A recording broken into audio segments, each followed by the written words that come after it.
Our favorite small-town residents had a rather fulfilling and surprising life in Virgin River 6, but it definitely doesn't end there, as more shocking but also pleasant experiences are shaping up to take over their lives in Season 7. It's been a long time coming with the amazing characters of Virgin River, and with how Season 6 ended, the showrunner Patrick Sean Smith said there are many more ways to go from there with the characters. Virgin River Season 6 finally made the long-awaited marriage between Jack and Mel a reality.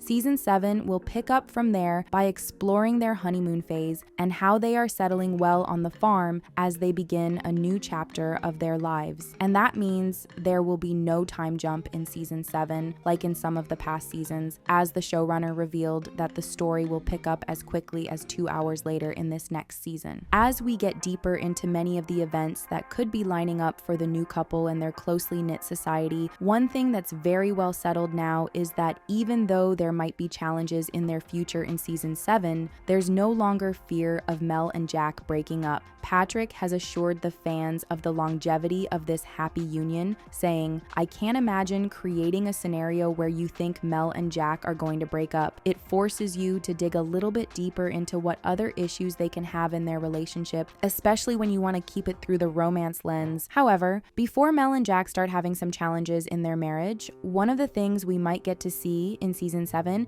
is the couple having their baby. The finale of Season 6 saw Marley saying she would like Mel and Jack to adopt her unborn baby, and it appears they are taking the chance to become parents in Season 7. Interestingly, the actress who portrays Mel, Alexandra Breckenridge, has hinted that a baby is coming into the picture sooner than expected. Alexandra said, "I'm really excited to play Mel becoming a mother, knowing what it all means for her, and how all those emotions will come out when she finally becomes the mother that she's wanted to be her whole life." Seeing the fantastic love story Mel and Jack have built over the years, it would be even more fascinating to see them give their attention and love to their little one or two. Despite all the good things in Virgin River, bad things also creep in and they get crazy most of the time. However, something doesn't look right about what Jack saw in the final episode of Virgin River 6. While there's no confirmation of what he saw while visiting Charmaine, many theories have been springing up about it. And despite all of these, it remains that whatever Jack saw is terrible news, as the showrunner confirmed, saying Charmaine has found herself in the middle of a mess again, which is where her character tends to reside. And of course, Jack will also have to be available to help Charmaine see through whatever mess she may have gotten into, just like many times in the past. Although many theories have been going around that something terrible could happen to Charmaine's babies, which might be related to what Jack saw at the end, none of that would happen, as the babies are safe in Season 7, according to the showrunner. In Season 6, Jack and Mel had one of the most anticipated weddings, but there are other interesting relationships to take even further in Season 7, but unfortunately, there might be no more weddings coming up. The showrunner revealed the reason behind this, saying, "We are a little weddinged out after Season 6, but it felt like at weddings, sometimes the idea finds its way into couples, so exploring it felt like even more of a way of bringing our supporting characters into the event itself by them evaluating or reevaluating their own individual or couple relationship to marriage." And having no wedding planned for Season 7 affects other couples in the show, as their future might have even more challenges than they've encountered in the past. An unbelievable twist happened in the final episode of Season 6 when Mike proposed to Brie, and she replied by mentioning how she slept with Brady. But the most shocking part of this moment was when Mike responded by saying, "I know," which Brie didn't see coming. However, it is also dangerous in their relationship because it means Mike is willing to marry Brie and still pretends he has no idea about her affair. Brie might have preferred to be confronted instead of how Mike handled the situation, and these and many more actions and reactions to this love triangle will be unraveled in Season 7. However, the proposal might not yield a positive outcome as it did for Jack and Mel in Season 6, so there's bound to be a lot more drama following this wild moment. However, the actor who plays Brady, Benjamin Hollingsworth, hints at a possible direction in which Mike and Brady's working relationship could go in Season 7, despite his character's affair with Brie, whom they both love. While speaking about what happens next now that Lark has run off with Brady's money, Benjamin said, "I could see a world in which Brady needs to actually employ Mike's help to get the money back, which would be an exciting dynamic." While Brie and and Mike's relationship might not get a positive outcome, Muriel's cancer battle could start to have a favorable turnaround. One of the most heartbreaking news from season 6 is the cancer diagnosis that Muriel received, but it appears the unfortunate news might not get to hang around for long. The cancer storyline is a devastating one in Virgin River after it caused Lily's demise, but this time it will be done in a positive light. The showrunner Patrick mentioned that Muriel's cancer story is an opportunity to retell this plotline with a big bright light, because that's precisely what Muriel represents. So, season 7 is about to bring hope to fans of Virgin River, as Patrick explains in detail, saying, "We've now seen her persevere through the diagnosing of it, and in season 7 we'll get into the treatment part of it. Putting a positive spin on life-threatening illnesses feels like a story worth putting out in the world." With many of these developing and exciting stories from Virgin River 7, the fans should know that many of the series regulars and main characters will be reprising their roles. So there's no doubt that Alexandra and Martin Henderson will return to play their roles as Mel and Jack respectively, and many supporting characters will also return. In season 6, we saw a memorable but brief moment of Ricky's visit to the Virgin River. Although his visit ended with an awkward reunion with Lizzie and the revelation of a drinking issue, the actor who portrays Ricky, Grayson Guernsey, might appear again in season 7. Even though Ricky is a long way away from Virgin River as he's currently en route to the Middle East, the showrunner implies that we might see the character again in the future, which could be in season 7. However, some cast members will not be returning, and it's confirmed that Mark Ganeem will not be reprising his role as Cameron in season 7, even though he returned to the show in season 6. Patrick made this fact known in an interview without giving any reason why he won't return. "I love Mark Ganeem, who plays Cameron, and I love the character of Cameron. He will always be a part of the world, and I would love to see his character back, but he won't be a series regular in season 7, unfortunately." A lot goes on in the little town of Virgin River, so season 7 won't be the only new season coming out. The spin-off series is also in the works and has even more details. The potential story is a prequel that focuses on past events before the present-day Virgin River and involves Mel's parents falling in love in the 1970s. And the interesting thing is we've gotten to see the younger versions of Everett and Sarah introduced in the flashbacks in season 6. The roles played by Callum Kerr and Jessica Roth might see them return for the spin-off series, and it's much closer than we all think, with Patrick revealing the progress of the prequel. We're in the midst of developing it right now. I'm writing it, so we'll see. Fingers crossed. The announcement for Virgin River 7 was released even before season 6 premiered, so filming is set to begin immediately, as the release date has been predicted to be towards the end of 2025. Since Virgin River first launched in 2019, the show has been consistent with its yearly release. With season 7 early renewal, there would be an even shorter gap between seasons, which could make the season arrive as early as the summer of 2025. Many lovers of these shows have been wondering if season 7 would be the last one, but the showrunner isn't ready to wrap it up anytime soon, as he mentioned that he's proud and happy to keep telling the stories for as long as people keep coming back for it.